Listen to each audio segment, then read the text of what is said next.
Hi, everybody. Welcome back to Ox Talks. It's Monday, January 29th, 2024. Appreciate you taking your time today to watch this video, to share these videos with your family and friends, colleagues, coworkers, anybody who you care about and that you think it's important for them to hear this information and what is happening across the world, but obviously most importantly here in our local economy and with other geopolitical issues that are unfolding at our borders. Things are definitely heating up. So please subscribe to the channel if you're not already subscribed. Hit the bell notification, hit the like button, the thumbs up button. Let's continue to spread the word with this information. I saw several articles today that I think are worthwhile to share with each of you. And the first one today, which somewhat shocking to me, and that's why it's top of the list, and it was from the Business Insider. And we all need to pay attention to this because it will have, if it turns out to be accurate from this analyst, it will have far-reaching consequences throughout this economy, and it will touch every one of us throughout the year. This says, those trying to read the tea leaves in inflation data to figure out where the U.S. economy is headed are getting it wrong.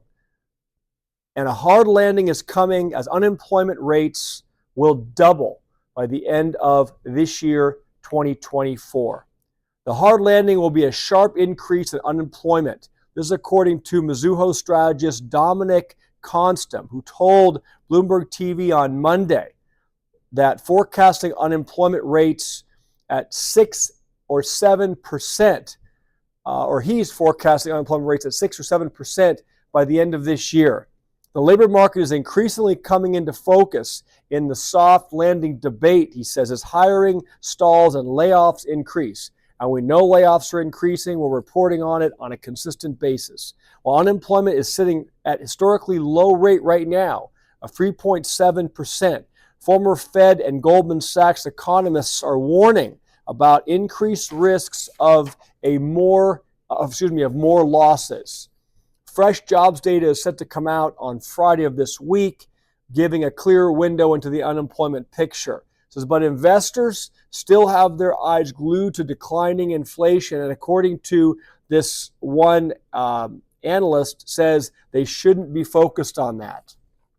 In fact, tumbling inflation, he says, is exactly what will trigger a souring labor market. As price increases taper, that hits company earnings and profits, which begin to look smaller. In response, companies will stop labor hoarding and start shedding their workforces. So think about that. We know the inflation numbers are softening. They're coming back down. The stock markets are cheering this as market positive. But the flip side of that analysis is the repercussion it's going to have in the labor market. It says the inflation decline is not a benign indicator of, oh, we've done it, we've got a soft landing, he said. On the contrary, the inflation decline is like, oh my goodness, be careful now. What's going to happen to the labor market 6 months down the road? While the Fed is poised to cut nominal interest rates this year, Constam argues that Powell will have to get real rates down as well because of companies shrinking profits.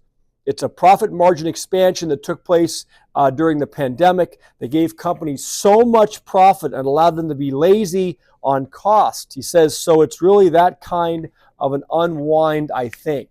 So, I gave the title of this video that nobody's prepared for this to double, for the unemployment rate to double in a 1 year or less period of time in this country, and what that will mean and what strain it will place on public services and shelters and food banks and all these kinds of things.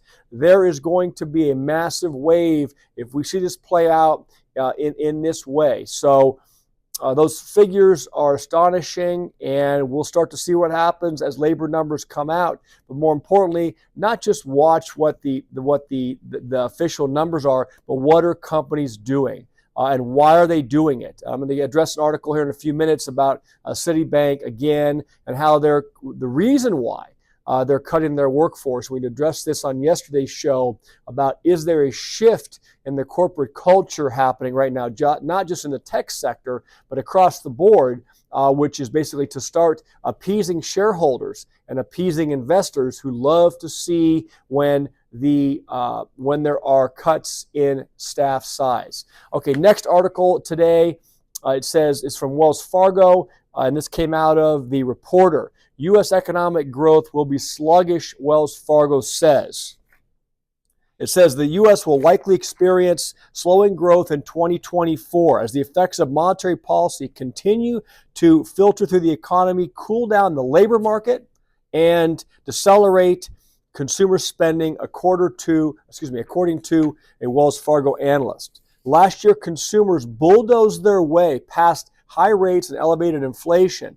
The reason the Fed hiked rates in the first place and spent billions of dollars fueling economic growth. Then the fourth quarter of 2023 expanded by a number of 3.3%, a robust number. But the effects of tight monetary policy are likely to start biting through the year and could lead to slowing down of the economy in 2024, says Wells Fargo chief economist Jay Bryson. Says real consumer spending, which measures spending adjusted for inflation, grew by 2.8% in the fourth quarter and 3.1% the previous quarter, according to Wells Fargo. But again, it's likely to decline in the coming months ahead. And I will tell you, if the layoffs play out like we are anticipating and seeing, there is going to be a forced reduction in consumer spending because consumers simply won't have any income, the ones that get laid off, but many will have less disposable income as well. Says Bryson forecasts consumer spending, the bedrock of the U.S. economy, to continue to grow, but possibly at about 1 to 1.5% in the first quarter of 2024. And listen to this, by the middle of the year could slow to about 0.5%. So from 3.3% to 0.5%, according to Wells Fargo. That is, again, a massive decline in the level of consumer spending in this country, and it's a more than 50% haircut in the numbers we're seeing from the quarter of last year in 2023. Okay, let's shift a little bit to the issue of cutting staff. I know Citigroup, we've had several videos on Citigroup. We all know they were laying off a bunch of employees late last year, restructuring, their workplace. But this feeds into the topic from yesterday's show about which was talking about why the tech companies are so heavily laying off employees. And one of the theories is, well, it's not a theory, it's actually because they're seeing a corresponding rise in their stock price. The more they reduce headcount, the leaner and meaner they get, the higher their stock rises. And my question yesterday is, are we going to see this bleed into other sectors? Well, this is the banking sector, and this is Citibank, but will this bleed over into other banks, Wells Fargo, B of A, JP Morgan? We'll have to wait and see. This says Citigroup will reorganize its management. This is from the ticker today. It says Citigroup will reorganize its management structure and shut down some of its business as part of the financial institution's next steps to restructure itself. Since the announcement on September 13th of last year, Citibank disclosed its third quarter earnings report that it had optimized the top two layers of management, equating to a 15% reduction in functional roles, and eliminated 60 of its management committees to unlock the value of Citi. So now it's being spun as, not we need to cut because the economy is forcing us into this, and high rates and inflation are crushing us. Now the narrative is shifting to doing this to unlock value. Well, what does unlocking value mean? Unlocking value means they want the stock price higher. They want happy investors. They want happy shareholders. As the city noted that it aims to remove 5 management layers from the current 13 layers it has. It says morale is super low. A former banker at Citi, whose name was undisclosed for protection, told CNBC. It says, this is a quote by the author, says, but then you also have to think about the investor response to all of this. So morale within the company is low. But listen to this, investor response. It says, because since Jane Fraser announced that she would be taking these actions, you've seen Citi stock rally another 9%. And so investors have really welcomed the move because Citigroup has been seen as being very bloated for a long time. It says the bank really wants to prove to investors that it can indeed set targets and meet any guidance that it gives. So there you have it. That is more evidence that there's a shift, folks, in the employer's mindset in a lot of these companies. Could it come into your sector? Could it impact your livelihood and your ability to put food on the table for your family? I don't know what your industry is, but you should be forward thinking here. And do not think that it can't happen to you. If you are an employee, if you clock in and clock out, if you rely on a paycheck from anybody other than yourself or your own company or your own side gig to put food on your table, you are at risk. And we talk about this day in and day out on this channel about starting your own business, finding a way to generate your own source of revenue.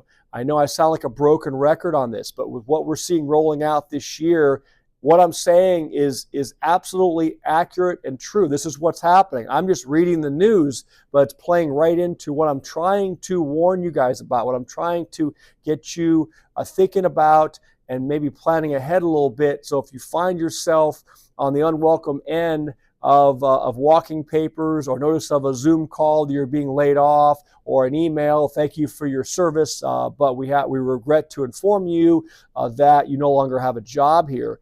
Those things can all happen. So please don't discount that. Please consider marshaling your talents into something that you can generate your own income stream and be your own boss. If we see unemployment double this year, if we see this corporate culture continue to unfold relative to making shareholders happy and pleasing shareholders and reducing headcounts, this is going to be a wave across this country that nobody is prepared for. So with that being said, I'll leave it there for today. Hope you enjoyed the content. I'll be going here in a couple hours to get my workout in today. And like I say every day, I hope you guys are doing the same thing. Please get some exercise in pretty much every day if you can. Get some steps in, do some cardio, get some strength training done, whatever that is, whether it's dropping to the ground and starting with 10, 15 push-ups, doing some sit-ups, drink that water, stay hydrated. And again, we're not going to forget to talk about the diet. The diet is more crucial. It's a more crucial component to an overall health plan, frankly, than the exercise, especially if you're looking to drop some weight and lean up. You cannot do it, no matter how hard you're working out, unless you are watching what calories you're putting into your mouth. So with that being said, appreciate all of you very much. The response from yesterday's video has been pretty good. We're watching this thing heat up on the border. There was an article, if you want to go check it out, Zero Hedge Today. I'm not going to dive into it, but talks about how there's been such an eerie silence. It says, the title of the article is The Spooky Blackout of Border News, and how obviously the mainstream news outlets are just not sharing this stuff, and so I believe that caravan has already commenced today across the country. 700,000, I think, are strong. So we're watching this, and as the news is released, whether it's mainstream or not, I will keep bringing that to everyone's attention. It is very, very serious. very, very important to what's happening in this country. So hope you all have a great evening, and I'll see you tomorrow. Bye.